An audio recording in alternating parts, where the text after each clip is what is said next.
Hello दोस्तों, आप सभी का हमारे YouTube channel history with Idris Khan में आप सभी का स्वागत है। दोस्तों, जैसे कि आप सभी को पता है, हमारे यूट्यूब चैनल पर हिस्ट्री के जो मोस्ट इम्पोर्टेंट टॉपिक होते हैं, जिनसे एग्ज़ाम में बार बार क्वेश्चन हमको रिपीटेड देखने को मिलते हैं, हम उन सभी टॉपिक की वीडियो को बहुत ही आसान तरीके से बिल्कुल ईजी वे में कई सारे वीडियो को ट्रिक के माध्यम से हमने समझाया है, जिनको अगर आप देखना चाहते हो तो आप हमारे यूट्यूब चैनल की प्लेलिस्ट में जाकर देख सकते हो। इसके अलावा बात करें दोस्तों वीडियो के कंटेंट की, तो ये NTA UGC net, TGT, PGT या अदर स्टेट के जो भी एग्ज़ाम होते हैं जिनमें हिस्ट्री से रिलेटेड क्वेश्चन पूछे जाते हैं, उन सभी के लिए काफ़ी ज़्यादा हेल्पफुल वीडियो यहाँ पे लेकर आया जाता है। अगर देखा जाए तो हाल ही में जो हमारा NTA UGC नेट का एग्ज़ाम हुआ था फरवरी वाला, उसके अंदर भी लगभग 30 या 35 वीडियो उस समय हमारे यूट्यूब चैनल पर अपलोड की गई थी। उसमें से 10 से 15 क्वेश्चन उन सभी वीडियो से देखने को मिले हैं। तो ये वीडियो काफ़ी ज़्यादा इम्पोर्टेंट है। तो इसलिए दोस्तों, आप अगर चैनल पर नए हो तो चैनल को तो ज़रूर सब्सक्राइब कर ही लें, और प्लेलिस्ट के अंदर जितने भी वीडियो जो डले हुए हैं, अगर आप तैयारी कर रहे हो हिस्ट्री सब्जेक्ट से, तो उन वीडियो को ज़रूर देख लें।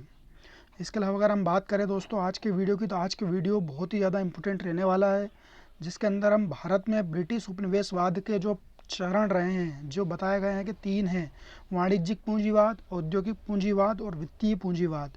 दोस्तों, ये इतना ज़्यादा इम्पोर्टेंट वीडियो है कि इसके अंदर आपको ये सारी चीज़ें समझ में आ जाएगी, किस तरीके से ब्रिटिश ईस्ट इंडिया कंपनी ने भारत के अंदर अपना साम्राज्य का विस्तार किया, किस तरीके से उन्होंने सहायक संधि लेकर आए हैं, किस तरीके से उन्होंने भारत के अंदर शिक्षा व्यवस्था की शुरुआत की है, किस तरीके से भारत के अंदर रेलवे का विकास हुआ है।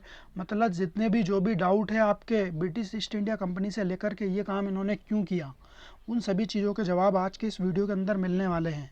इस पूरे चरण के अंदर आप इसको ये सारी चीज़ें समझ में आ जाएगी कि ब्रिटिश ईस्ट इंडिया कंपनी ने भारत के अंदर किस तरीके से रूल किया है, किस तरीके से यहाँ पे उन्होंने शोषण की नीतियों को अपनाया है। ये सारी चीज़ें आज के इस वीडियो के अंदर क्लियर होने वाली है।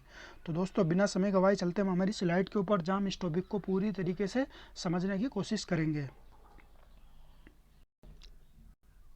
तो दोस्तों, जैसे कि हम स्लाइड के ऊपर आ चुके हैं, तो स्लाइड के अंदर हम आज ब्रिटिश उपनिवेशवाद के विभिन्न चरणों के ऊपर बात करेंगे कि किस तरीके से प्रथम चरण में क्या क्या व्यवस्थाओं को अपनाया गया है, फिर उसके बाद द्वितीय चरण के अंदर किन व्यवस्थाओं को अपनाया गया है, फिर उसके बाद हम तृतीय चरण की बात करेंगे, जिसके अंदर आपको आज़ादी तक का भारत इसमें दिखाया जाएगा।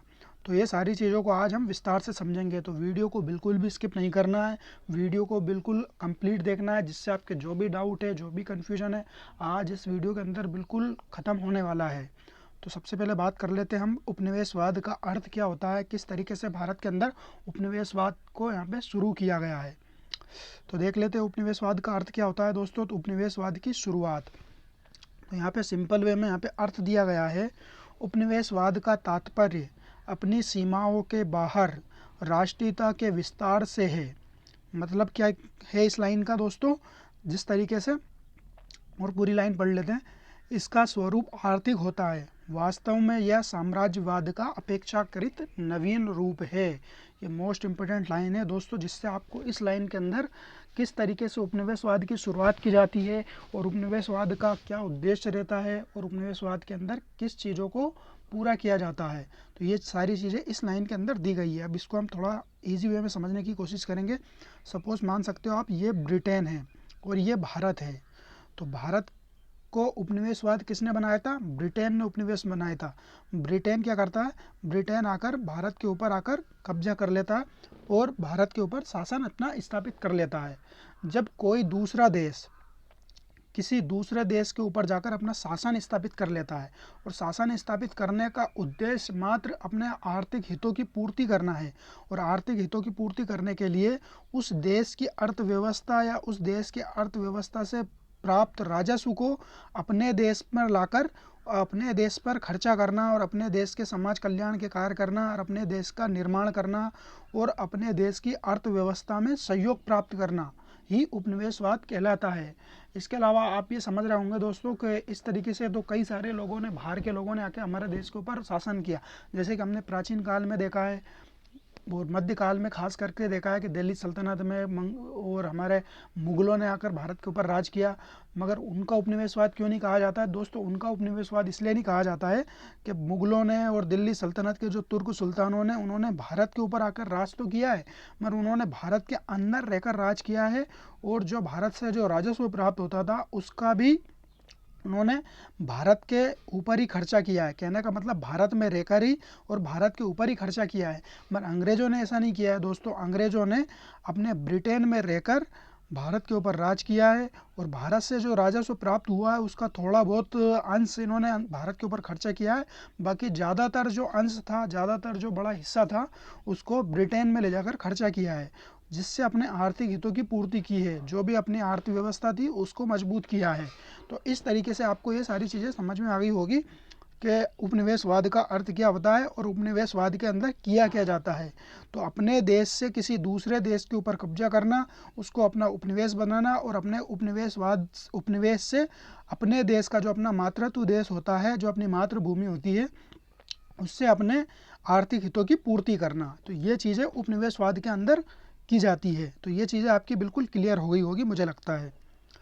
फिर उसके बाद बात करते हैं कि भारत के अंदर उपनिवेशवाद की शुरुआत किस तरीके से होती है। तो भारत के अंदर जो उपनिवेशवाद की शुरुआत होती है वो प्लासी और बक्सर का युद्ध, प्लासी का युद्ध कब होता है? 1757 को, और बक्सर का युद्ध कब होता है? 1764 को। तो प्लासी और बक्सर युद्ध के बाद अंग्रेज़ों ने बंगाल की समृद्धि को अपना प्रभुत्व स्थापित कर लिया। तो दोस्तों आप सभी को पता होना चाहिए, जब 1757 में प्लासी का युद्ध होता है और सिराज उद दौला को पराजित कर दिया जाता है। सिराज उद दौला को पराजित करने के बाद कंपनी, जो ब्रिटिश ईस्ट इंडिया कंपनी होती है, उसका गवर्नर होता है रॉबर्ट क्लाइव। वो अपने पसंदीदा शख्स, मतलब उनका पहला एग्रीमेंट हो जाता है मीर जाफ़र के साथ। तो मीर जाफ़र के साथ जो एग्रीमेंट होता है वो इसी उद्देश्य से होता है कि British East India company Siraj ud Daula को पराजित कर कर मीर जाफ़र को नवाब बनाएगी बंगाल का, और नवाब बनाकर जितने भी जो भी अपने आर्थिक हित है उन सभी आर्थिक हितों को पूरी करेगी। कहने का मतलब ये है कि उन्होंने अगर बंगाल के अंदर मीर जाफ़र को बिठा दिया है तो मीर जाफ़र से जाकर वो पैसा लेंगे। उनको अगर खाना भी है तो पैसा लेंगे, पीना भी है तो पैसे लेंगे, अगर इनको गुटखा भी अगर खाना है तो उसका पैसा भी ये मीर जाफ़र से लेकर जाते थे। तो आप सभी को पता होना चाहिए कि जब मीर जाफ़र को इन्होंने बंगाल के अंदर नवाब बनाया था तो नाव भर भर कर, जो नाव और जो जहाज़ होते थे वो भर भर कर पैसा ब्रिटेन के अंदर पहुँचाया गया है। और अपने जो बंगाल था उस बंगाल के अंदर खुली तौर पर इन्होंने लूट प्रारंभ कर दी। खुली तौर पर लूट किस तरीके से प्रारंभ करी, हमने इसका अगले चरण के अंदर इसके ऊपर बात करेंगे किस तरीके से इन्होंने खुली लूट प्रारंभ कर दी थी। और इसके अलावा दोस्तों जो अपना उपनिवेशवाद का जो क्षेत्र था उसको भी विस्तार किया। कहने का मतलब जब इनको बंगाल से राजस्व प्राप्त होने लगा, बंगाल से, वैसे तो इनको प्लासी के युद्ध के बाद से तो इनडायरेक्टली राजस्व प्राप्त होता था, मतलब इनडायरेक्टली पैसा लिया करते थे। मगर जब बक्सर का युद्ध हो जाता है तो बक्सर के युद्ध के बाद जब इलाहाबाद की संधि होती है, शाह आलम द्वितीय जो मुग़ल सम्राट होते हैं वो कंपनी को उड़ीसा, बिहार और बंगाल का राजस्व प्राप्त करने के लिए दीवानी अधिकार प्रदान कर देते हैं। तो जब दीवानी अधिकार इनको प्राप्त हो जाते हैं तो ये लीगल तरीके से बंगाल में अपना राजस्व प्राप्त करने लगती है। तो जो भारत से, जो बंगाल से जो राजस्व प्राप्त होता है उस राजस्व से क्या करती है दोस्तों? तो पहले तो क्या होता था कि ब्रिटिश ईस्ट इंडिया कंपनी जब भारत से कोई वस्तु खरीदना है, इनको अगर कपड़ा खरीदना है, इनको अगर काली मिर्च मसाले खरीदना है, या इनको कोई सा कच्चा सामान खरीदना है, तो वो ब्रिटेन से अपना सोना या ब्रिटेन से चांदी लेकर या ब्रिटेन से पैसा लेकर भारत से ये चीज़ें खरीदती थी, और उसके साथ ये ले जाकर उन पैसों से भारत से ये सारी चीज़ों को खरीद कर ब्रिटेन या यूरोप के देशों में ले जाकर उनको बेचकर मुनाफा कमाती थी। मगर दोस्तों इसके बाद क्या होता है कि जब इनका बंगाल के ऊपर अधिकार हो जाता है और अपना बक्सर का युद्ध हो जाता है 1764, तो उसके बाद इनको दीवानी अधिकार मिल जाते हैं। दीवानी अधिकार मिल जाने के बाद ये लीगल तरीके से पैसा कमाते हैं। यहाँ से जो भी राजस्व वसूली करना का कार्य होता है ये लीगल तरीके से करते हैं। तो ये जब लीगल तरीके से जब ये राजस्व की वसूली करते हैं बंगाल और बिहार और उड़ीसा से, तो जो राजस्व इनसे प्राप्त होता था उस राजस्व को खर्चा कहाँ करते थे? या तो ये भारत के अंदर जो साम्राज्य विस्तार था, जैसे कि सहायक संधि है, या युद्ध है, या सेना को मजबूत करना है, या हथियार खरीदना है, इस पर खर्चा करते थे। फिर दूसरा खर्च क्या करते थे दोस्तों? अपने जो शासन से रिलेटेड जो भी अधिकारी थे, जो भी सेना वगैरह थी, इन सबका भुगतान वो इसी से करते थे। इसके बाद तीसरी चीज़, जो ये यहाँ से पैसा लेकर सामान खरीदते थे पहले, वो पैसा आना इनका बंद कर देते हैं। अब इसी पैसे से वो यहाँ से सामान खरीदते थे और सामान खरीद कर इससे यूरोप में ले जाकर और ये यूरोप के अंदर ही मुनाफा कमाते थे। तो यहाँ से इनकी दो तरह की इनकम शुरू हो जाती है। तो ये चीज़ें इनकी प्लासी और बक्सर के युद्ध के बाद शुरू हो जाती है। और दूसरा दोस्तों, अब भारत जो है इनका एक व्यापारिक उद्देश्य के लिए ये उपनिवेशवाद नहीं रहा है। अब यहाँ से इनको कच्चा माल भी प्राप्त हो रहा है और यहाँ से इनको राजस्व और रेवेन्यू भी प्राप्त हो रहा है। तो ये दो तरह की चीज़ें इनको बक्सर के युद्ध के बाद शुरू हो जाती है। इसके बाद देख लेते हैं, भारत की संपूर्ण अर्थव्यवस्था को अपने वैश्विक अर्थव्यवस्था में परिवर्तित कर दिया। तो भारत की जो अर्थव्यवस्था होती है उसको अपने देश की अर्थव्यवस्था या अपने वैश्विक जो अर्थव्यवस्था होती है उसको सुदृढ़ करने के लिए, उसको मजबूत करने के लिए, उसमें ग्रोथ करने के लिए इसका यूज़ किया जाता है। इसके बाद ये मोस्ट इम्पोर्टेंट लाइन यहाँ पे लिखी हुई है कि भारत ब्रिटेन के लिए कच्चा माल उत्पादन करने वाला एक विशाल भूखंड तथा माल की खपत के लिए विस्तृत बाजार बन गया। तो ये हमारी दूसरी नीति के अंदर ये वाली लाइन आपको समझ में आ जाएगी, किस तरीके से भारत से कच्चा माल प्राप्त किया जाता था, फिर उस कच्चे माल को ले जाकर ब्रिटेन के अंदर जो औद्योगिक क्रांति होने के पश्चात जब उद्योग वगैरह लग जाते हैं तो वहाँ उद्योगों में इस माल को लेकर जाया जाता था। फिर जब उद्योगों से जब उसका माल कंप्लीट हो जाता था, हैंडमेड जो रेडीमेड माल कंप्लीट हो जाता था मशीनों से, फैक्ट्रियों से, तो उस माल को फिर ले जाकर फिर से भारत के अंदर उसको बेच दिया जाता था। तो एक तो यहाँ से कच्चा माल खरीदा बिल्कुल कम भाव में, फिर दूसरा यहाँ से जब माल तैयार हुआ तो उसको मनमाने भाव में भारत के अंदर उस चीज़ को बेच दिया। तो दो तरीके से मुनाफा फिर कमाया जाता है कि पहला तो यहाँ पे कम भाव में और कम मतलब ज़बरदस्ती कर कर और ओन पोन भाव में यहाँ से कच्चा माल खरीद लिया, और दूसरा जब कंप्लीट माल हुआ तो उसको अच्छे भाव से यानी कि तेज भाव से भारत के अंदर बेच दिया जाता है। तो ये चीज़ें आपको ये समझ में आ जाएगी। तो इसी उद्देश्य से इन्होंने भारत को उपनिवेशवाद बनाया था। इसके बाद बात कर लेते हैं हम उपनिवेशवाद के जो चरण हैं, तो किस तरीके से भारत के अंदर उपनिवेशवाद को चरण को अप्लाई किया गया है। तो देख लेते हैं उपनिवेशवाद के जो चरण है किसने बताए हैं। तो इंडिया टुडे नामक एक लेख होता है, उस लेख के जो लेखक होते हैं वो रजनी पामदत्त होते हैं। तो उन्होंने बताया कि भारत में ब्रिटिश उपनिवेशवाद मुख्यतः 3 खंडों में विभक्त था। तो किस किस खंड के अंदर विभक्त था देख लेते हैं। रजनी पामदत्त आपको मोस्ट इंपोर्टेंट नाम है, ये याद रख लेना। एक तो इनका लेख का नाम याद रखना है आपको, इंडिया टुडे। दूसरा रजनी पामदत्त जो इनके लेखक है जिन्होंने इस लेख को प्रकाशित करवाया था। तो इन्होंने उपनिवेशवाद के 3 चरण बताए, कौन कौन से। वाणिज्यिक पूंजीवाद 1757 से 1813 तक, तो 1757 प्लासी का युद्ध होता है और 1813 में जो चार्टर एक्ट आता है तब तक ये वाणिज्यिक पूंजीवाद चलता है। वाणिज्यिक पूंजीवाद क्या होता है दोस्तों, नगद पैसा का काम करना, मतलब पैसा वसूल करना, इंडिया से पैसा वसूल करना है और उस पैसा से अपने व्यापार को विस्तार करना है और अपने साम्राज्य को विस्तार करना है, और यहाँ से कच्चे माल को या जो हैंडमेड माल होता है उसको खरीद कर और ब्रिटेन के अंदर, यूरोप के अंदर लेकर जाना और वहाँ पे बेचना। तो ये चीज़ें आपके वाणिज्यिक पूंजीवाद के अंदर देखने को मिलेगी। फिर उसके बाद दूसरा चरण आता है औद्योगिक पूंजीवाद। तो औद्योगिक पूंजीवाद कब से कब तक चलता है दोस्तों, 1813 से लेकर 1858 तक। तो 1813 ही क्यों है, इससे पहले क्यों नहीं है, क्योंकि ब्रिटेन के अंदर तो जो औद्योगिक क्रांति थी वो इससे पहले हो चुकी थी, मगर 1813 में जाकर औद्योगिक पूंजीवाद की शुरुआत क्यों होती है दोस्तों। तो इसको भी हम विस्तार से समझेंगे किस तरीके से नेपोलियन ने प्रायद्वीपीय व्यवस्था को अपनाया, तब जाकर ब्रिटेन के जो उद्योगपति थे वो मजबूर हो गए कि अब हमको भारत के अंदर उपनिवेश के अंदर व्यापार करना है या दूसरे देशों के अंदर व्यापार करना है, क्योंकि उनको यूरोप के अंदर इनके नाकाबंदी कर दी जाती है तो यूरोप में ये व्यापार नहीं कर पाते हैं। तब जाकर ये सरकार के ऊपर प्रेशर डालते हैं ब्रिटिश जो उद्योगपति होते हैं। तो सरकार जब दबाव में आती है तो वो जो ईस्ट इंडिया कंपनी को एक अधिकार का प्राप्त अधिकार दे रखा था कि भारत के अंदर एकमात्र ब्रिटिश कंपनी ही व्यापार करेगी, उस एक अधिकार को इन्हों को वापस लेना पड़ता है। 1813 के अंदर ये एक चार्टर लेकर आते हैं जिसके अंदर भारत के अंदर जो ब्रिटिश ईस्ट इंडिया कंपनी को एक अधिकार दे रखा था वो समाप्त कर दिया जाता है। फिर उसके बाद जो ब्रिटिश कंपनियां होती है, दूसरी जो ब्रिटिश उद्योगपति होते हैं वो सभी आकर भारत के अंदर व्यापार करने लगते हैं। और भारत के अंदर व्यापार किस तरीके से किया जाता है दोस्तों, अब भारत से जो चीज़ें लेकर जाई जाती थी, जो कपड़ा वगैरह, काली मिर्च मसाले और जो खाद्यान्न फसलें, ये चीज़ें नहीं लेके जाती है। जब औद्योगिक क्रांति हो जाती है तो उद्योगों के लिए जो कच्चा माल होता है वो भारत से लेकर जाया जाता है ब्रिटेन के अंदर, और जो ब्रिटेन से जो पक्का माल होता है, जो कंप्लीट माल होता है वो भारत के अंदर खपत किया जाता है। तो इस तरीके की चीज़ें ये द्वितीय चरण के अंदर देखने को मिलती है, जो 1858 तक चलती है, जब तक ब्रिटिश ईस्ट इंडिया कंपनी का शासन होता है। जैसे 1857 की क्रांति होती है और क्राउन का हाथ में भारत का शासन आ जाता है, फिर उसके बाद दूसरा चरण यानी कि तीसरा चरण फिर शुरू हो जाता है। तो तीसरा चरण क्या होता है दोस्तों? वित्तीय पूंजीवाद। तो वित्तीय पूंजीवाद के अंदर क्या होता है दोस्तों? अब यहाँ से जैसे कि वाणिज्यिक पूंजीवाद था, उसी तरीके से वित्तीय पूंजीवाद के अंदर भी यही चीज़ें होती है। वित्तीय पूंजीवाद के अंदर जो भारत से रेवेन्यू प्राप्त होता है, उस रेवेन्यू से भारत के अंदर शासन करने वाले जितने भी जो भी अधिकारी होते हैं उनको सैलरी दी जाती है। दूसरा, भारत के अंदर जो रेवेन्यू प्राप्त होता है उसको होम चार्जेस के रूप में लिया जाता है, यानी कि तरह तरह के कर लगाए जाते हैं वस्तुओं के ऊपर, उसके रूप में लिया जाता है। इसके अलावा जो ब्रिटेन के अंदर जो परिषद बनाई जाती है, उनकी सैलरी भी यहीं से दी जाती है, भारत के अंदर ही।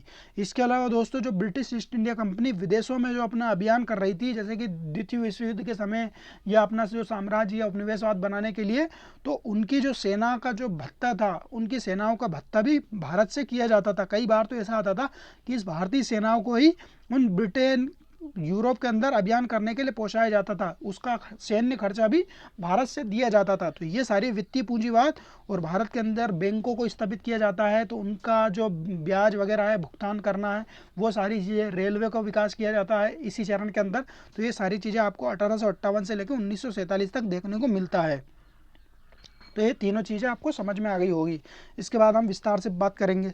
तो दत्त महोदय ने बताया है, जो हमारे रजनीपाम दत्त है, उन्होंने बताया है कि इस व्यवस्था में शोषण की पहली प्रणाली समाप्त होने से पहले ही शोषण की नवीन प्रणाली का आगम हो जाता था। तो दोस्तों ये बहुत इंपॉर्टेंट लाइन बताई है उन्होंने कहा है कि वाणिज्य, जैसे कि अगर वाणिज्यिक पूंजीवाद चल रहा है तो इसके खत्म होने से पहले ही औद्योगिक पूंजीवाद की प्रणाली शुरू हो जाती है, और औद्योगिक पूंजीवाद की प्रणाली खत्म होती है उससे पहले वित्तीय पूंजीवाद की प्रणाली शुरू हो जाती है। तो इस तरीके से ये जो चरण था शोषण का, वो चरण निरंतर चलता रहता है। तो दोस्तों आप सभी को ये सारी चीज़ें क्लियर हो गई होगी। इसके बाद हम वाणिज्यिक, अब एक एक चरण को हम थोड़ा विस्तार से समझने की कोशिश करेंगे। तो वाणिज्यिक पूंजीवाद की बात कर लेते हैं, जो हमारा 1757 से 1813 तक रहा है। तो आप सभी को पता होना चाहिए, बंगाल के अंदर जो 1757 में प्लासी का युद्ध होता है, प्लासी जीत के साथ ही इस अवस्था की शुरुआत हो जाती है। तो प्लासी जीत की अवस्था के बाद शुरुआत किस तरीके से हो जाती है दोस्तों? ये हमने आपको बताया था कि जैसे ही ब्रिटेन की जो शक्ति है वो बंगाल के अंदर सिराजुद्दौला को पराजित कर देती है, और सिराजुद्दौला को जब पराजित कर देती है तो मीर जाफ़र को अपनी गद्दी पर बिठाती है। और मीर जाफ़र को गद्दी पर बिठाने का जो मेन उद्देश्य होता है इनका, वो उद्देश्य मात्र अपने धन की पूर्ति करना, अपनी जो आर्थिक महत्वाकांक्षा है उनकी पूर्ति करना, और अपने जो भी छूट प्राप्त करना है अपने व्यापारिक उद्देश्य को पूर्ति करने के लिए, वो प्राप्त करना है। ये सारी चीज़ें उन्होंने प्लासी युद्ध के बाद खुल्ला तौर पर, और रेवेन्यू का एक हिस्सा ब्रिटिश ईस्ट इंडिया कंपनी को लेना है, ये सारी चीज़ें आपको प्लासी के युद्ध के बाद देखने को मिलती है। तो ये भर भर कर जो पैसा है, रेवेन्यू है, इन सारी चीज़ों को ले जाकर ब्रिटेन के अंदर पहुँचाया जाता था, मतलब नाव भरकर, जहाज भर कर पैसा पहुँचाया जाता था, जो लगभग 1757 से 1760 तक ये सारी चीज़ें चलती है। जब मीर जाफ़र के पास पैसा देने के लिए कुछ पैसा नहीं बचा था, बिल्कुल खाली हो चुका था राजस्व वगैरह ये सारी चीज़ें, तो तब मीर जाफ़र को उतार कर मीर कासिम को बिठा दिया जाता है। तो मीर कासिम जो होता है, ये इनके साथ थोड़ा चालबाजी वाली हरकतें करता है, और वो अपनी राजधानी बदल देता है, मुंगेर वगैरह ले जाता है, और अपने जो कर थे वो समाप्त कर देता है। तो ये सारी चीज़ें अंग्रेज़ों को रास नहीं आती है, तो वो बक्सर का युद्ध लड़ते हैं। तो बक्सर का युद्ध में मीर कासिम को पराजित करके फिर से मीर जाफ़र को बिठा देते हैं, फिर मीर जाफ़र के बाद नजमुद्दौला को बिठाना, इस तरीके से दोस्तों ये सारी चीज़ें चलती है। तो ये चीज़ें 1764 तक चलती है। फिर 1764 के बाद दोस्तों जब बक्सर का युद्ध हो जाता है, बक्सर के युद्ध के बाद जब 1765 में इलाहाबाद की संधि होती है, तो इलाहाबाद की संधि के द्वारा इनको ब्रिटेन के अंदर जो बंगाल है, बंगाल, उड़ीसा, बिहार, इनके अंदर इनकी राजस्व वसूली होती है। तो राजस्व की जो वसूली होती है तो उसका अधिकार इनको मिल जाता है, दीवानी अधिकार। तो जब राजस्व का अधिकार इनको मिल जाता है तो उस राजस्व को ये अपने साम्राज्य का विस्तार करना, भारत के अंदर जैसे कि अवध को विस्तार करना है, दूसरे जो वेले जली की जो सहायक संधि थी, ये सारी चीज़ें आपको इसी चरण के अंदर देखने को मिल रही है। तो वो विस्तार इसी पैसों से किया जाता था। भारत के अंदर अगर इनको हथियार खरीदना है, सेना को अगर थोड़ी प्रणाली के अंदर सुधार करना है, सेना को वेतन भत्ता देना है, तो वो सारी चीज़ें इनका जो रेवेन्यू मिलता था उससे किया जाता था। बाकी भारत के अंदर इनको कोई खर्चा नहीं करना पड़ता था। बाकी जितने भी जो रूलर होते हैं, जो शासक होते थे, वो भारत के अंदर अगर शासन कर रहे हैं तो वो थोड़ा बहुत हिस्सा भारत की समाज के ऊपर, प्रजा के ऊपर खर्चा करते थे। मगर ब्रिटिश ईस्ट इंडिया कंपनी उनसे रेवेन्यू तो वसूल करती थी, मगर रेवेन्यू का खर्चा बिल्कुल भी नहीं करती थी। रेवेन्यू का जो कुछ भी अंश भारत की प्रजा के ऊपर खर्चा नहीं करती थी। उससे अपना व्यापारिक उद्देश्य को पूर्ण करना होता है, और दूसरा भारत के अंदर साम्राज्य को विस्तार करना है। तो साम्राज्य का विस्तार करने का जो चरण है वो आगे आपको समझ में आएगा कि साम्राज्य का विस्तार इनको क्यों करना था। बंगाल के साथ व्यापारिक लूट का एक विशेष युग प्रारंभ हुआ, मतलब प्लासी युद्ध के बाद ही बंगाल के साथ एक व्यापारिक लूट का युग प्रारंभ हुआ, जो 1813 तक चला, जिसको वाणिज्यिक पूंजीवाद कहा जाता है। तो 1813 तक ये सारी चीज़ें चलती है। और इसका उद्देश्य क्या था दोस्तों? वाणिज्यिक पूंजीवाद की अवस्था का उद्देश्य क्या था? कौन कौन से उद्देश्य इनको पूरी करना थे? तो पहला उद्देश्य देख लेते हैं, व्यापार पर एक अधिकार और प्रतिद्वंदी को समाप्त करना। तो व्यापार पर एक अधिकार करने का मतलब क्या है दोस्तों? कि भारत के अंदर जितने भी जो भी साम्राज्य है, उस पूरे साम्राज्य के अंदर only British East India Company ही व्यापार करेगी। जैसे कि जो डच है, फ्रेंच है, पुर्तगालीज है, ये सारे लोगों का व्यापारिक जो इनकी फैक्ट्रियाँ है, जो अपने व्यापारिक उद्देश्य पूर्ति कर रहे हैं, इन सभी को यहाँ से हटाना है। तो वो सारी चीज़ें इनको आपको इसी चरण के अंदर देखने को मिलेगी। जैसे कि बेदारा का युद्ध होता है पुर्तगालियों के साथ, फिर वांडीवास का युद्ध होता है। इसके अलावा डच लोग भी इसी समय अपनी फैक्ट्री को बेचकर चले जाते हैं। तो ये सारी चीज़ें आपको इसी चरण के अंदर देखने को मिलेगी। तो इस चरण में क्यों देखने को मिल रही है? क्योंकि ये अपने प्रतिद्वंदियों को समाप्त कर रहे हैं और व्यापार पर एक अधिकार कर रहे हैं, इसलिए ये भारत के अंदर पूरा अपने साम्राज्य को विस्तार कर लेंगे। फिर दोस्तों दूसरा क्या होता है? कंपनी द्वारा वस्तुओं को कम मूल्य पर खरीद कर अधिक मूल्य पर बेचना। तो ये क्यों होता है दोस्तों? ये जब इनका अधिकार हो जाता है, कहने का मतलब दोस्तों, जब तक इनका बंगाल के ऊपर अधिकार नहीं होता तब तक तो ये अपने शांतिपूर्ण तरीके से अपना व्यापारिक उद्देश्य को व्यापार कर रहे थे। मगर जैसे ही ये अपने पावर में आ जाती है बंगाल के अंदर और अवध के अंदर और दूसरे प्रदेशों के अंदर, तो तब ये अपने जो माल खरीदते थे, जैसे कि पहले कोई सा सूती का कपड़ा है वो 100 रुपये में खरीदते थे, तो जब इनका अधिकार हो जाता है तो वो 50 रुपये में खरीदने लगते हैं, चाहे वो ज़बरदस्ती क्यों ना करना पड़े। तो फोर्सली उस किसान से, उस शिल्पी से, उस उद्योग जो गृह उद्योग वाला जो होता है, उनसे ज़बरदस्ती कर कर वो कपड़ा 50 रुपये में खरीद लिया जाता है। और 50 रुपये में खरीद कर इंग्लैंड के अंदर उसी कपड़े को 500 रुपये में बेच दिया जाता था। तो दो तरीके से कमाई इनकी चल रही थी। तो पहले तो कम पैसों में यहाँ से खरीदना है, और दूसरा यूरोप के अंदर, ब्रिटेन के अंदर जाकर उस चीज़ को 500 रुपये पे बेचना है। तो दो तरीके से इनकी खुली लूट यहाँ पे प्रारंभ हो गई थी। तो ये बंगाल के अंदर ही होता है। और इसका फ़ायदा इनको क्या मिला कि जो 50 रुपये में कपड़ा खरीदा जा रहा है, तो बार बार जब फोर्सली इनसे कपड़ा खरीदा जा रहा था, तो तब इनका जो उद्योग था, उस उद्योग के खर्चे चलाने के लिए भी इनको लाले पड़ गए। जो भारतीय शिल्पी थे, उनका जो शिल्प उद्योग था वो पूरी तरीके से नष्ट हो जाता है। क्योंकि इतना, जब इनका खर्चा ही 50 रुपये, मतलब 70 रुपये इनका खर्चा आ रहा है बनाने में, और 50 रुपये में इनको बेचना पड़ रहा है मजबूरी में, तो ये 20 रुपये का भुगतान की वजह से इनका जो शिल्प उद्योग था वो पूरी तरीके से ख़त्म हो जाता है। तो धीरे धीरे करके भारत का जो शिल्प उद्योग होता है, जो कुटीर उद्योग होता है, उसको ख़त्म कर दिया जाता है। और इसका ख़त्म करने का उद्देश्य आपको ये समझ में आएगा कि ब्रिटेन के अंदर जो औद्योगिक क्रांति होती है, तो भारत का जो कुटीर उद्योग समाप्त हो जाता है, तो भारत के अंदर ही कंप्लीट माल लेकर आया जाता है और उसको भारत के अंदर बेच दिया जाता है। तो जब भारत के अंदर कुटीर उद्योग खत्म हो जाएगा, तो भारत को मजबूरी में ब्रिटेन के द्वारा, जो उद्योगों के द्वारा, मशीनों के द्वारा जो माल लेकर आया जाता है, उसको खरीदना पड़ता है। तो ये सारी चीज़ें एक सिस्टमेटिक वे में, एक निरंतर योजनाबद्ध तरीके से ये सारी चीज़ें की गई है। अब तीसरा चीज़ देख लेते हैं। तीसरे चीज़ में क्या होता है दोस्तों? तीसरा जो उद्देश्य होता है, दोनों उद्देश्यों को प्राप्त करने के लिए देश पर राजनीतिक नियंत्रण स्थापित करना। तो ये मोस्ट इंपोर्टेंट लाइन है, क्योंकि इसी लाइन की वजह से भारत के अंदर ये सारी चीज़ें हो रही थी। तो इनका उद्देश्य क्या था?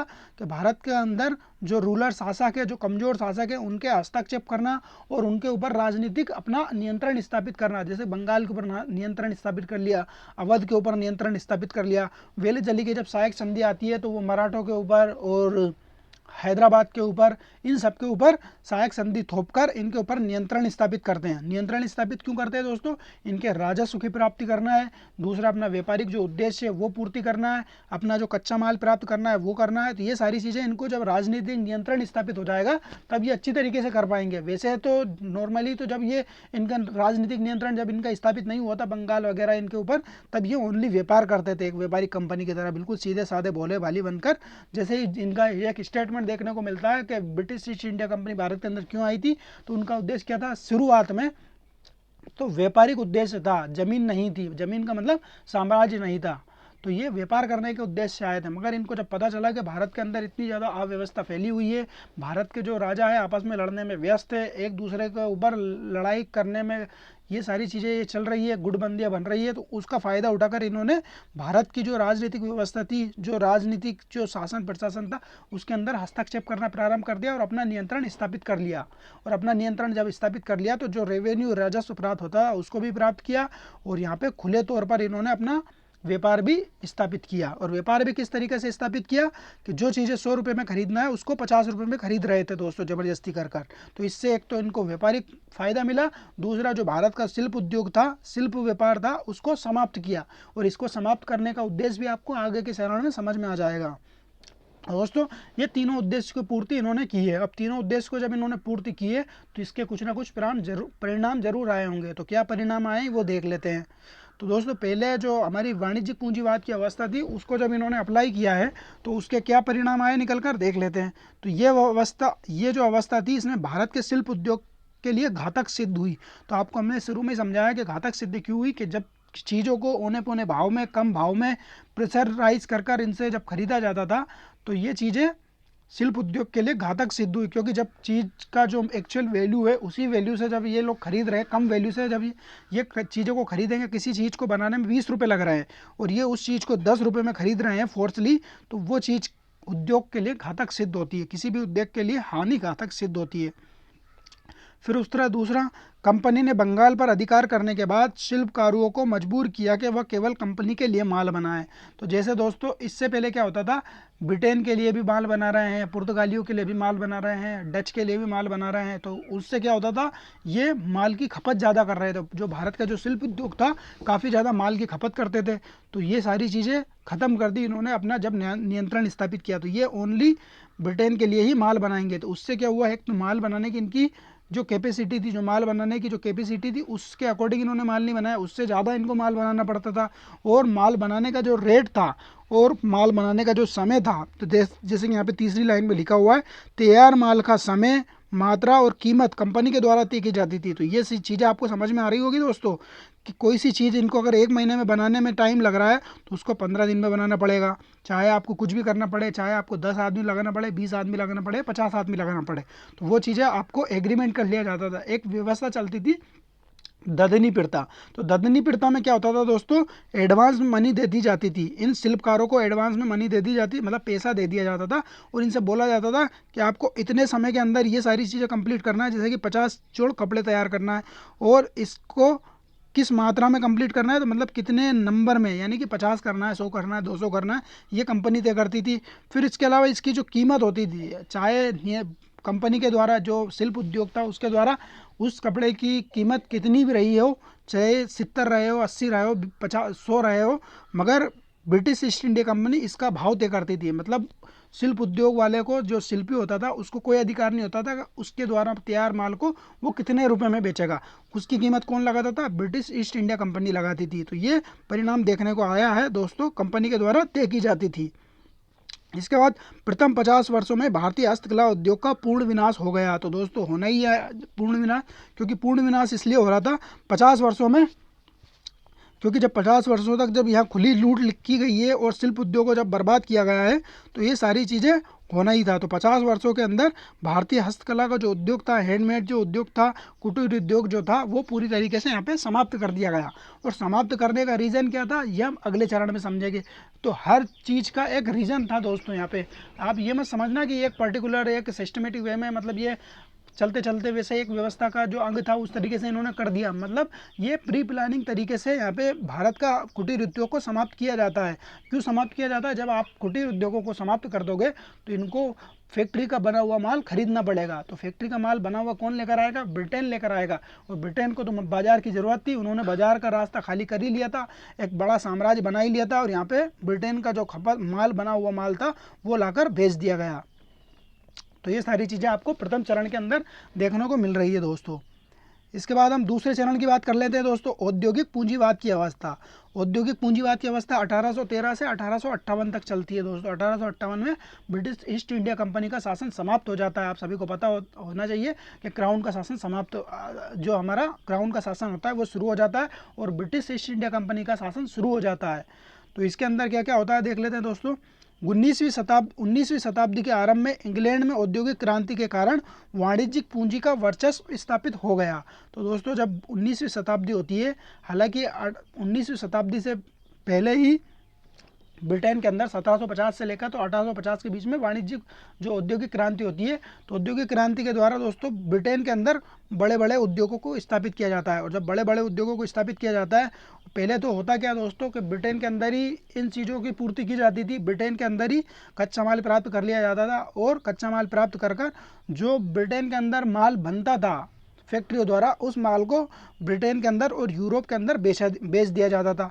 मगर होता क्या दोस्तों, फ्रांस का शासक आता है कि नेपोलियन, तो नेपोलियन और इंग्लैंड के बीच में एक युद्ध हो जाता है। युद्ध के बाद होता क्या दोस्तों, दोनों के बीच में ठन जाती है, और ठनने के बाद जो नेपोलियन होता है वो यूरोप के अंदर नाकाबंदी यानी कि महाद्वीपीय व्यवस्था लागू कर देता है। तो महाद्वीपीय व्यवस्था के अंदर क्या होता है दोस्तों, जो ब्रिटेन के द्वारा यूरोप के अंदर व्यापार किया जाता था उस व्यापार को रोक दिया जाता था, उस व्यापार को प्रतिबंधित कर दिया जाता है। तो उस व्यापार को जब प्रतिबंधित कर दिया जाएगा दोस्तों, तो जो ब्रिटेन के जो उद्योगपति होते हैं, जो ब्रिटेन की कंपनी वाले होते हैं, जो यूरोप के अंदर व्यापार कर रहे थे, अब उनकी हालत ख़राब हो जाती है। वो अपना व्यापार कहाँ करें, क्योंकि यूरोप के अंदर तो अब उनका व्यापार बंद हो गया। तो वो अब सरकार के ऊपर प्रेशर करेंगे, सरकार के ऊपर प्रेशर डालेंगे। ब्रिटिश सरकार जो होती है उससे बोलेंगे कि हमको व्यापार के लिए जगह दो, हमको व्यापार करना है, हमारा जो माल भरा पड़ा हुआ है। जैसे कि अब औद्योगिक क्रांति हुई तो यहाँ पे काफ़ी ज़्यादा माल भरा हुआ था, क्योंकि अब खर्चा कर माल भरा हुआ है, मगर उनको व्यापार करने के लिए जगह नहीं मिल रही है। ब्रिटेन के अंदर तो इतना माल वो खपा नहीं सकते, तो उनको अब जो उपनिवेश थे ब्रिटिश सरकार के द्वारा, ब्रिटिश ईस्ट इंडिया कंपनी के जो उपनिवेश थे, वो उनको नज़र आ रहा था कि ब्रिटिश ईस्ट इंडिया कंपनी को एक अधिकार दे रखा था, वो भारत के साथ जा रही थी और व्यापार कर रही थी इतने बड़े उपनिवेश से। तो इन्होंने बोला कि हमको भारत के अंदर व्यापार करने का अधिकार दो। तो इसी के लिए 1813 के अंदर आपको एक चार्टर एक्ट दिखाई देगा, जिसके अंदर British East India company Bharat पे जो एक अधिकार था ब्रिटिश ईस्ट इंडिया कंपनी का, उसको समाप्त कर दिया जाता है। उसको समाप्त करने का रीज़न यही था कि क्योंकि यहाँ पे ब्रिटेन के अंदर औद्योगिक क्रांति के बाद जो उद्योगपति है उनको अपना व्यापार विस्तार करना था।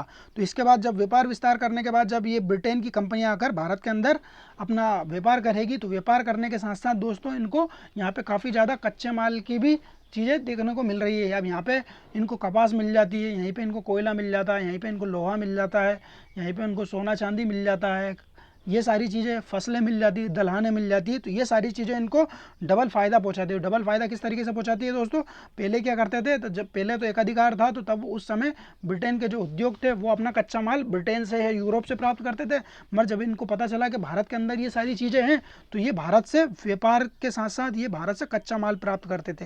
तो कच्चा माल प्राप्त कर कर ये लेकर जाते थे ब्रिटेन, और ब्रिटेन के अंदर फैक्ट्रियों के अंदर पक्का माल बनाकर कंप्लीट कर कर उसको भारत के अंदर बेच दिया जाता था। तो इस तरीके से डबल मुनाफा इस चरण के अंदर देखने को मिलता है। तो देख लेते हैं ये चीज़ तो हमने देख ली कि ब्रिटिश जो हमारे औद्योगिक क्रांति होती है 19वीं शताब्दी के अंदर हो जाती है। तो इसको वाणिज्यिक पूंजीवाद का चरण कहा जाता है। इंग्लैंड में नए उद्योगपति वर्ग की ज़रूरतें व्यापारिक वर्ग से अलग थी। उनके लिए उपनिवेश के बाजार और कच्चे माल प्राप्त करने की ज़रूरतें पैदा हुई। तो दोस्तों जो उद्योगपति वर्ग होता है उसको अपनी फैक्ट्री चलाने के लिए, अपना कारखाना चलाने के लिए दो चीज़ों की ज़रूरत पड़ती है। पहली ज़रूरत तो ये पड़ती है कि उसको कच्चा माल कहाँ से मिले, और दूसरी ज़रूरत ये होती है दोस्तों कि जो अपने फैक्ट्री से, जो अपने कारखाने से माल बना लिया है उसको खपत कहाँ करे।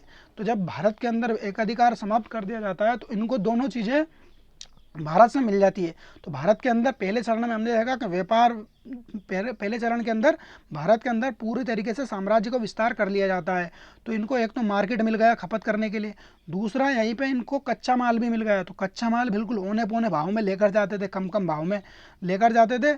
और दूसरा, महंगा आकर ये माल जो कंप्लीट माल था उसको महंगा के साथ, जैसे कि 10 रुपये की चीज़ 50 रुपये में अगर बेच दी जाती थी, तो कम भाव में खरीद कर महंगे भाव में बेचना, ये चरण इसके अंदर देखने को मिलता है। इसके बाद दोस्तों, साम्राज्यवाद के इस चरण में योजनाबद्ध तरीके से भारतीय हस्तशिल्प उद्योग का विनाश किया गया। तो भारतीय हस्तशिल्प उद्योग का विनाश किस तरीके से किया गया दोस्तों? जो हैंडमेड चीज़ें थी, हैंडमेड चीज़ों को पूरी तरीके से समाप्त किया गया। प्रथम चरण के अंदर देखा था हमने, जब हैंडमेड चीज़ों का उद्योग समाप्त हो गया तो भारतीयों की अब मजबूरी बन गई थी दोस्तों कि ब्रिटिश ईस्ट इंडिया कंपनी के द्वारा जो सामान लेकर आया जाता था, जो कपड़े लेकर आए जाते थे, जो जूते लेकर आए जाते थे, जो भी चीज़ें लेकर आई जाती थी, उसको अब खरीदना भारतीयों की मजबूरी बन गई थी, क्योंकि भारतीयों को जो शिल्प उद्योग से जो चीज़ें प्राप्त होती थी वो समाप्त कर दी गई थी। तीसरा क्या हुआ दोस्तों? विशेषकर भारत में वस्त्र उद्योग को ख़त्म कर दिया गया था। अब भारत के जो वस्त्र थे, भारत के लोग जो कपड़े पहनते थे, पहले शिल्प उद्योग से, कुटीर उद्योग से बने हुए वस्त्र पहनते थे। जब ब्रिटिश ईस्ट इंडिया कंपनी के द्वारा शिल्प उद्योग को ख़त्म कर दिया गया, तो उसके बाद क्या होता है, भारत में ब्रिटिश कंपनियों के द्वारा बनाए गए कपड़े भारतीयों को पहनना पड़ता था। तो ये सारी चीज़ें आपको दूसरे चरण के अंदर देखने को मिल रही है। इसके बाद भारत में आने वाली सूती कपड़े के ऊपर अब भारत के अंदर जो ये शिल्प उद्योग किस तरीके से ख़त्म किया, इसका भी एक आपको कारण समझ में आएगा। भारत में आने वाले कपड़े, सूती कपड़े पर आयात कर 3 से 5%, जबकि भारत से जाने वाले कपड़े पर 10% कर लगाया जाता था दोस्तों। तो ये चीज़ें आपको कैसे समझ में आएगी? ये अपना ब्रिटेन और ये अपना भारत। तो ब्रिटेन से जो भारत से जो कपड़ा, जैसे कि हैंडमेड चीज़, जो कोई सा कपड़ा बनाया है, सूती कपड़ा, तो वो अगर भारत से जाएगा ब्रिटेन बिकने, तो ब्रिटेन बिकने जाएगा तो उसके ऊपर 10% कर लगाया जाएगा। जैसे कि 100 रुपये की चीज़ है तो उसके ऊपर 10 रुपये लगाकर उसको 110 रुपये में आपको भुगतान करना पड़ेंगे, तब जाकर ये ब्रिटेन के अंदर बिकने जाएगा। तो ये निर्यात कर यहाँ पे लगाया है दोस्तों ज़्यादा 10%। तो ये निर्यात कर जब लगाया तो ये चीज़ें 110 रुपये में भारत, इंडिया के, ब्रिटेन के अंदर जाकर बिकेगी, तो ये वास्तविक रूप से ये महंगी हो जाएगी। तो जब महंगी हो जाएगी तो इसका जो मार्केट वैल्यू था वो बढ़ जाने की वजह से इसका मार्केट कम हो जाएगा। तो ब्रिटेन के अंदर जो चीज़ें पहले सस्ते भाव में मिल रही थी वो चीज़ें अब महंगे भाव में बिकेगी। तो ये ब्रिटेन के और यूरोप वासी इस चीज़ को खरीदना बंद कर देंगे। तो जब ये खरीदना बंद कर देंगे तो भारत का जो शिल्प उद्योग होता है वो अपना माल बनाकर कोई फ़ायदा नहीं। जब माल ही नहीं बिकेगा तो माल बनाएंगे भी नहीं। जब माल नहीं बनाएंगे तो ये अपना उद्योग को समाप्त कर देंगे। तो जब ये माल बनाकर ये अपना उद्योग समाप्त कर देंगे तो भारत के अंदर ये चीज़ें ख़त्म हो जाएगी। अब दोस्तों, भारत के अंदर ये अपना जो व्यापार होता है किस तरीके से विस्तार करते हैं कि ब्रिटेन का जो कपड़ा होता है उसके ऊपर ये टैक्स लगाते हैं 3% या 2%। इस तरीके से दोस्तों 3 से 5% टैक्स लगाकर इसको कम भाव में, सस्ते भाव में यहाँ पर बेचा जाता था। तो सस्ते भाव में बेचने का रीज़न क्या होता है दोस्तों? कोई सी भी चीज़ जब एक हाथ से बनी चीज़ होती है और एक फैक्ट्री से बनी हुई चीज़ होती है, तो दोनों चीज़ें में आप सभी को ये चीज़ें को अंतर पता चलता होगा कि जो हाथ से बनी हुई चीज़ होती है वो महंगी बनती है, मगर जो फैक्ट्री और कारखाने के द्वारा बनी हुई चीज़ होती है वो सस्ती बनती है। तो सस्ती क्यों बनती है? एक आदमी एक चीज़ को एक टाइम में बना सकता है, मगर कारखाने या फैक्ट्री के द्वारा एक दिन के अंदर उस चीज़ को 100 तरीके से या 100 प्रकार या 200 प्रकार से बनाई जा सकती है। तो इस तरीके की चीज़ें जब होती है तो वो ऑटोमेटिकली सस्ती हो जाती है। तो ये सारी चीज़ें यहाँ पे की जाती है, तब जाकर आपको दोनों तरीके से आपको मुनाफा देखने को मिलता है। तो कच्चे माल के द्वारा भी यहाँ पे मुनाफा कमाया जाता है और बने हुए माल को भी भारत के अंदर बेचकर मुनाफा कमाया जाता है। तो ये सारी चीज़ें आपको दूसरे चरण के अंदर देखने को मिलती है। इस व्यवस्था में ब्रिटिश कंपनी ने भारतीय वस्तुओं की अपेक्षा कच्चे माल को निर्यात करने पर ज़्यादा ध्यान दिया। तो कच्चे माल पर ज़्यादा ध्यान क्यों दिया दोस्तों? कि ब्रिटेन के अंदर उद्योग लगे हुए हैं तो उन उद्योगों को चलाने के लिए कच्चे माल की ज़रूरत है, तो वही माल अब लेकर जा रहे हैं। पहले कंप्लीट माल की ज़रूरत थी तो कंप्लीट माल लेकर जाते थे, क्योंकि उद्योग नहीं लगे हुए थे, तो सूती कपड़ा है और जो भी कंप्लीट माल था वो लेकर जाया जाता था। मगर अब कच्चे माल की ज़रूरत है, उनको बने हुए माल की ज़रूरत नहीं थी, तो बने हुए माल को तब यहाँ पर उन्होंने ज़्यादा कर लगाकर उसको ख़त्म करने की कोशिश की है, मगर अब कच्चा माल लेकर गए हैं। इस व्यवस्था में भारतीय खाद्यान्न फसलों का निर्यात भारी मात्रा में किया जाने लगा, जिससे भारत के अंदर अनाज की कमी तथा खाद्यान्नों के मूल्यों में वृद्धि हुई। तो दोस्तों, जो भारत के अंदर जो खाद्यान्न फसलें थी वो ज़्यादा से ज़्यादा लेकर जाया गया। तो ब्रिटेन के अंदर तो क्या हुआ कि ब्रिटेन के अंदर जो कृषि थी, ब्रिटेन के अंदर जब कृषि क्रांति हो जाती है तो ब्रिटेन के अंदर व्यापारिक फसलें, जो नगदी फसलें होती है, कैश फसलें जो होती है, उनका उत्पादन किया जाता था। तो ब्रिटेन के अंदर तो खाद्यान्नों की आपूर्ति नहीं की जाती थी, तो ब्रिटेन के अंदर जो खाद्यान्न फसलें थी उसकी आपूर्ति भारत से की जाती थी। तो भारत से ज़्यादा फसलें खरीद कर ब्रिटेन के अंदर पहुंचाई गई, यूरोप के अंदर पहुंचाई गई। तो ब्रिटेन के अंदर जब पहुंचाई गई तो इतनी ज़्यादा फसलों को पहुंचा दिया गया कि भारत के अंदर अनाज के लाले पड़ जाते हैं, अनाज नहीं मिल पाता है। तो भारत के अंदर जब कोई अकाल पड़ता है तो अकाल के वजह से, भूखमरी के द्वारा कई सारे लोग आपको देखने को मिलेंगे, अकाल पड़ेंगे और अकाल के बाद भूखमरी फैल जाएगी और भूखमरी से कई सारे लोगों की मृत्यु हो जाती है। इसके बाद दोस्तों भारत के अंदर अब जो अगला चरण आएगा उसके अंदर कृषि का व्यवसायीकरण भी होगा। तो व्यवसायीकरण के अंदर भारत के अंदर जो खाद्यान्न फसलें होती है उनका उत्पादन बंद कर कर नील का, गन्ने का, कपास का, कॉफ़ी का, ये सारी चीज़ें आपको देखने को मिलेगी। इनका उत्पादन करवाया जाएगा और खाद्यान्न फसलों का उत्पादन रोक दिया जाएगा और किसानों को मजबूर किया जाएगा कि आपको इसी फसलों को आपको उत्पादन करना पड़ेगा। ब्रिटिश कंपनी ने सभी तरह के कच्चे मालों को निर्यात करने के लिए यातायात के साधनों पे भी पर्याप्त विकास किया, जिसमें रेलवे का विकास महत्वपूर्ण है।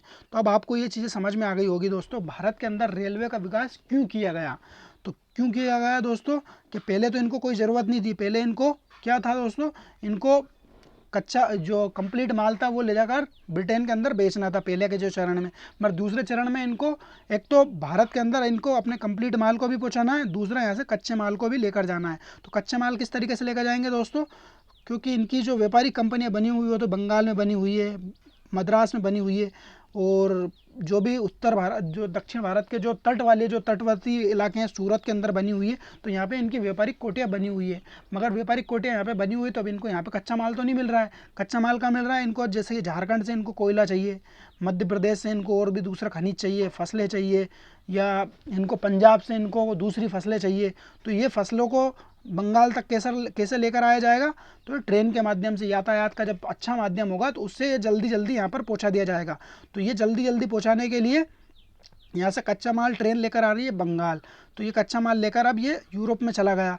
अब यूरोप से ये बना हुआ माल लेकर आया जा रहा है बंगाल के बंदरगाह पर। अब बंदरगाह पर आ गया तो इसको भारत के अंदर पहुंचाना है, पूरे मार्केट में पहुंचाना है। पूरे मार्केट में किस तरीके से पहुंचाया जाएगा, जल्दी जल्दी ट्रेन के माध्यम से, यातायात के माध्यम से। तो यातायात के माध्यम के द्वारा जो शोषण का जो चरण था, पहले तो स्लो गति से चल रहा था, मगर इस यातायात के माध्यम से जो शोषण का चरण था उसकी स्पीड और ज़्यादा हो जाती है दोस्तों, और ज़्यादा स्पीड से शोषण किया जाता है।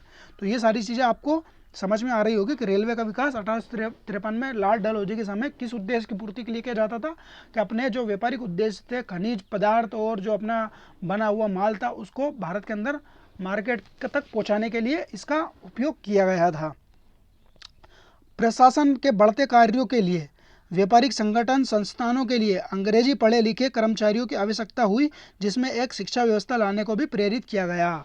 ये मोस्ट इंपोर्टेंट फैक्ट है दोस्तों, आप सभी को पता होगा कि 1813 के अंदर आपको एक चार्टर एक्ट दिखाई देगा। उस चार्टर एक्ट के अंदर 1 लाख रुपए खर्चा करने की बात की गई थी शिक्षा व्यवस्था के ऊपर।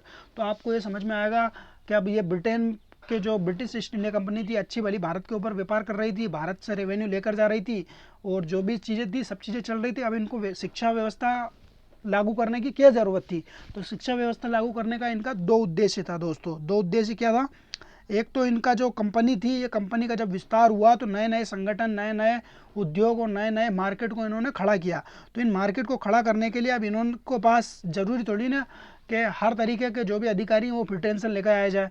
जो 4th ग्रेड के जो अधिकारी थे, जो ग्रुप डी के जो अधिकारी थे, जो निचले तबके के क्लर्क वगैरह, इस तरीके के जो अधिकारी थे, उन्होंने भारत से ही लेना ज़रूरी समझा। मतलब भारत के ही सस्ते है सैलरी पर ये भारत से ये चीज़ें इनको मिल रही थी, क्लर्क वगैरह। तो इनको क्लर्क वगैरह तैयार करने के लिए शिक्षा व्यवस्था को लागू किया गया। तो थोड़ी बहुत इनको शिक्षा देकर यहाँ पर अंग्रेजी पढ़ाकर इनको क्लर्क बनाया जाता था। दूसरा दोस्तों, जब एक चीज़ होती है कि ब्रिटेन के अंदर जो वस्त्र बन रहे हैं तो वो मॉडर्न तरीके से वस्त्र बन रहे हैं। तो मॉडर्न तरीके के अगर वस्त्र अगर यहाँ पर बेचना है भारत के अंदर, तो भारत के अंदर के जो लोग हैं उनको भी मॉडर्न बनाया जाएगा। तो मॉडर्न किस तरीके से बनाया जाएगा, जब उनको शिक्षा दी जाएगी। आप सभी को पता होना चाहिए दोस्तों, एक शिक्षा प्राप्त यानी कि एजुकेटेड लोगों के रहने में और एक अनएजुकेटेड लोगों के रहने में, दोनों के लोगों में फ़र्क होता है। अगर ब्रिटेन के अंदर जीन्स बन रही है, टी शर्ट बन रही है, ये टी शर्ट जीन्स अगर भारत के अंदर लेकर आए जाएंगे तो इससे पहले क्या होता था, भारत के लोग धोती पहन रहे हैं, भारत के लोग दूसरी चीज़ें जो मतलब पुराने रीति रिवाज है उस तरीके से रह रहे थे, तो ये वो चीज़ें अगर पहन रहे हैं तो वो लोग टी शर्ट जीन्स क्यों पहनेंगे? उनको टी शर्ट जीन्स पहनने वाला बनाना पड़ेगा, तब जाकर वो टी शर्ट और जीन्स पहनेंगे। जूते पहनेंगे, मॉडर्न तरीके के जूते कब पहनेंगे? जब उनकी सोच मॉडर्न होगी, उनका पहनना, रहन सहन, उनका जो पैशन है वो मॉडर्न तरीके से होगा, तब जाकर वो ये सारी चीज़ों को पहनना शुरू करेंगे। तो ये चीज़ें कब शुरू करेंगे? जब उनके अंदर एजुकेशन दी जाएगी, उनको शिक्षा दी जाएगी, तब जाकर ये सारी चीज़ें होगी। तो लोगों को मॉडर्न बनाने का कार्य भी इस शिक्षा व्यवस्था ने किया है। तो लोगों को मॉडर्न क्यों बनाया गया दोस्तों? अपने व्यापारिक उद्देश्य की पूर्ति करने के लिए, अपने जो क्लर्क वाली जो भर्ती है और जो अधिकारी थे छोटे तबके के, उनकी पूर्ति करने के लिए लोगों को मॉडर्न बनाया गया, लोगों को शिक्षा दी गई है। तो ये उद्देश्य की पूर्ति के लिए चार्टर एक्ट में ये किया गया था। और दूसरा आपको समझ में आएगा दोस्तों कि भारत के अंदर जो समाज के अंदर कुरीतियाँ चल रही थी, उनकी कुरीतियों को समाप्त करने का उद्देश्य भी यही था। लोगों की सोचों को मॉडर्न बनाने का उद्देश्य, इसी उद्देश्य से इन्होंने लोगों के अंदर, समाज के अंदर कई सारे सुधार देखने को मिलते हैं। सती प्रथा का सुधार देखने को मिलेगा आपको, नर बलि प्रथा को रोकना, और भी कई सारी चीज़ें आपको, शिशु हत्या और नारी हत्या, ये सारी चीज़ें आपको इसी सुधार जो भी है आपको इसी चरण के अंदर देखने को मिलेगा। इसके बाद दोस्तों आपको तीसरा चरण चल जाता है। तीसरा चरण क्या होता है दोस्तों? 1858 से 1947 तक चलता है। तो 1947 में तो भारत देश हमारा आज़ाद हो जाता है, तो आज़ाद होने के बाद ही ये चरण समाप्त होता है। तो 1857 के विद्रोह के पश्चात ब्रिटेन के पूंजीपतियों ने भारत में बड़े पैमाने पर पूंजी निवेश किया। तो ब्रिटेन के जो पूंजीपति थे, क्योंकि औद्योगिक क्रांति हो ही चुकी थी, औद्योगिक क्रांति से उन्होंने भरपूर पैसा कमा ही लिया था। बड़े बड़े उद्योग लगाकर, बड़े बड़े उद्योग लगाने के बाद अपने माल की खपत कर कर ब्रिटेन में, भारत में, इंडोनेशिया में, चीन में और अपने अमेरिका में, अफ्रीका में, इन सभी जगहों पर अपने उपनिवेश के अंदर काफ़ी ज़्यादा बड़ी मात्रा में जब माल का खपत किया, माल से खपत करने के बाद जब इनको बड़ी मोटी रकम इनको बचत के रूप में मिली, तो अपने पास पैसे आ गए। जब पैसे आ गए दोस्तों, जब एक्स्ट्रा बजट आ जाता है, तो एक्स्ट्रा बजट आ जाने के बाद लोग एक्स्ट्रा फर्म अपना शुरू करते हैं, एक्स्ट्रा अपना संगठन शुरू करते हैं। तो एक्स्ट्रा संगठन कब शुरू किया इन्होंने? जब 1857 तक इनके पास एक्स्ट्रा पूंजी आ गई। तो एक्स्ट्रा पूंजी आने के बाद अब ये भारत के अंदर अपना पैसा लगाएंगे, रेलवे के माध्यम से, बैंकिंग के माध्यम से, बीमा के माध्यम से, लोन के माध्यम से। अब ये नए तरीके से पैसा बनाएंगे, मतलब पैसा देंगे और पैसे से ही पैसा बनाएंगे। तो इस तरीके की शुरुआत अब इस चरण के अंदर देखने को मिलेगी। भारत में निवेश का मुख्यतः रेल, बागान उद्योग, सड़क, सिंचाई, कोयला खाने, बैंकिंग तथा सरकार को कर्ज देने में किया। तो इस तरीके से भारत के अंदर उन्होंने पैसा दिया। किस तरीके से? रेलवे का निर्माण आपको देखने को मिलेगा 1857 के बाद, मतलब 1857 तक रेलवे तो बन जाती है, मगर 1858 के बाद रेलवे के अंदर आपको गति देखने को मिलेगी। तो रेलवे के अंदर निवेश भरपूर मात्रा में किया जाएगा। बागान उद्योगों को लगाया जाएगा, जैसे कि जूट उद्योग लगाया जाएगा, कॉफ़ी उद्योगों का लगाया जाएगा, चाय उद्योग लगाया जाएगा। तो व्यापारिक जो हमारी केस फसलें होती है उसका उद्योग यहाँ पे किया जाएगा। इसके बाद सड़क निर्माण क्यों की जाएगी? ये अपने व्यापार विस्तार को करने के लिए सड़क का होना बहुत ज़रूरी है, क्योंकि जब ज़्यादा स्पीड में माल पहुँचाया जाएगा तो ज़्यादा जल्दी अपना माल जल्दी बिकेगा और जल्दी पैसा आएगा। इसके बाद सिंचाई उद्योग। सिंचाई क्यों? अपने व्यापारिक उद्देश्य पूर्ति के लिए फसलों को उगाना है, तो फसलों उगाने के लिए आपको सिंचाई उद्योग पर खर्चा करना पड़ेगा। तो सिंचाई उद्योग के ऊपर पैसा खर्चा किया। कोयला खानों के ऊपर खर्चा किया। बैंकिंग के द्वारा लोगों को कर्जा दिया गया नए नए उद्योग खड़े करने के लिए, जैसे कि छोटे छोटे, उस समय कोई भारी उद्योग तो नहीं लगाएगा, मगर छोटे छोटे उद्योगों की पूर्ति के लिए बैंकिंग व्यवस्था, सरकारों को कर्ज दिया गया। तो ये सारी चीज़ें यहाँ पे देखने को मिल रही है। 1858 के बाद भारत सरकार के ऋण में तीव्र वृद्धि हुई। तो भारत सरकार का जो ऋण था, भारत सरकार जो ब्रिटेन के अंदर कार्य कर रही थी, उसको भरपूर ऋण दिया गया उद्योगपति के द्वारा। तो तीव्र वृद्धि हुई। कंपनी के शासन के अंत समय तक 7 करोड़ पौंड का कर्जा था, मगर ये कर्ज 1939 में बढ़कर 88 करोड़ 42 लाख हो गया। तो दोस्तों आप समझ सकते हो कि कितना गुना यहाँ पे कर्जा बढ़ जाता है। मात्र 100 साल भी नहीं होते, लगभग 90 साल के अंदर ही ये कर्जा लगभग 10 से 15 गुना ये बढ़ जाता है। 7 करोड़ से 88 करोड़ बढ़ जाता है। इसके बाद दोस्तों देख लेते, भारत में रेल निर्माण के लिए निजी पूंजी से लाभ की गारंटी व्यवस्था के माध्यम से कराया गया, जिसमें 5% की गारंटी दी गई। तो दोस्तों भारत के अंदर जो रेलवे उद्योग, आप सभी को पता होगा कि रेलवे उद्योग के अंदर काफ़ी ज़्यादा विस्तार देखने को मिला है और ब्रिटिश ईस्ट इंडिया कंपनी ने बहुत बड़ी मात्रा में रेलवे के अंदर निवेश किया है। तो आप ये सोचते होंगे कि ब्रिटेन की कंपनियों ने भारत के अंदर इतनी ज़्यादा रेलवे के विकास क्यों किया। तो रेलवे विकास करने के लिए उनको 5% की गारंटी दी गई। और ये गारंटी कब दी गई दोस्तों? भारत में जब 1857 की क्रांति होती है उससे पहले तो रेलवे का विकास नॉर्मली तरीके से किया जाता था, मगर जब 1857 की क्रांति होती है उस चरण में ब्रिटेन के जो उद्योगपति होते हैं वो भारत के अंदर पैसा लगाना बंद कर देते हैं। वो घबरा जाते हैं कि भारत के अंदर जब क्रांति हो गई है तो पता नहीं अपना पैसा डूब जाए। तो इस तरीके से भारत के अंदर अगर आज़ाद हो गया तो अपना पैसा डूबने के चांसेस है। तो इस पैसे डूबने के डर की वजह से ब्रिटेन के उद्योगपति ने पैसा लगाना बंद कर दिया। तब ब्रिटेन की जो सरकार होती है वो इन उद्योगपति को 5% की गारंटी देती है कि आप पैसा लगाइए और बेझिझक होकर पैसा लगाइए। अगर आप 500 रुपये लगा रहे हो तो उसके ऊपर आपको 5% ब्याज दिया जाएगा, बेझिझक होकर आप पैसा लगा सकते हो। तो अब जाकर खुले तौर पर इन्होंने रेलवे के अंदर सबसे ज़्यादा पैसा देखने को मिलता है दोस्तों। हालांकि पैसा इन्होंने सभी में लगाया, रेलवे में भी लगाया, सिंचाई में भी लगाया, बागान उद्योगों में भी लगाया, मगर सबसे ज़्यादा पैसा आपको रेलवे उद्योग के अंदर देखने को मिलेगा। तो आपको कमेंट्स करके ये बताना है दोस्तों कि भारत के अंदर सबसे ज़्यादा रेल पटरियों का मतलब रेल का विस्तार जो है किस गवर्नर जनरल के समय यानी कि किस वायसराय के समय देखने को मिलता है, ये आपको कमेंट्स करके बताना है। रेलवे की जो शुरुआत है वो तो आपको लॉर्ड डलहौजी के समय शुरू होती है, मगर रेलवे का विस्तार जो है सबसे ज़्यादा किसके समय होता है ये आपको कमेंट्स करके बताना है। और वायसराय बताना है, गवर्नर जनरल तो खत्म हो जाता है, मगर वायसराय किस वायसराय के समय ये शुरू होता है। भारत में बड़े पैमाने पर पूंजी निवेश संचालित करने के लिए 4 प्रकार के बैंकों को स्थापित किया। बैंक का स्थापित करने का उद्देश्य क्या था दोस्तों? भारत के अंदर लोगों को कर्जा प्रदान करना। लोगों को जब कर्जा प्रदान किया जाएगा तो उससे ब्याज जो प्राप्त होगा, मतलब पैसे से पैसा वसूल किया गया इस चरण के अंदर। मतलब इसमें उद्योगों के ऊपर ज़्यादा ध्यान नहीं गया है। अब उद्योगों का तो जो मार्केटिज्म था वो खत्म हो जाता है 1857 के बाद। अब पैसे से पैसा बनाने का कार्य किया गया।